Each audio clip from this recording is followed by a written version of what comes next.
ওর শাস্তি হবে 5 ওয়াক্ত নামাজ জামাতের সাথে পড়তে হবে, ফজর সহ।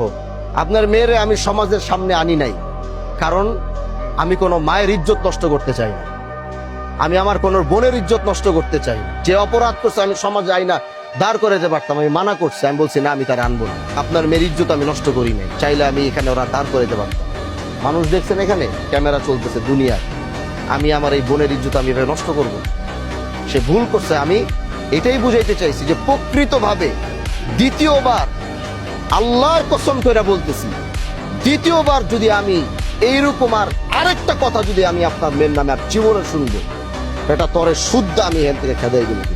অন্যায় ভাবে আমি আমার ক্ষমতা আছে বলে আমি এখন সব করে ফেলবো, সেটা আমি প্রকৃতভাবে ওর এমন একজন সন্তান দেখতে চাই আগামীতে। আজকে যারা ওর নামে এই বিচার দিছে এবং ও এটা উপলব্ধি করার পরে আমি ওর এরকম সন্তান দেখতে চাই, আগামী 3 মাস পরে এলাকার মানুষ গিয়ে বলবে যে ভাই আজকে দেখিও ভালো হয়ে গেছে, 5 ওয়াক্ত নামাজ জামাতের সাথে পড়তেছে, মানুষের সাথে ভালো ব্যবহার করতেছে, ও পুরো চরিত্র সবকিছু পরিবর্তন হয়েছে। আমি এরকম ওরে দেখতে, মানুষ চাইলে সবকিছু সম্ভব।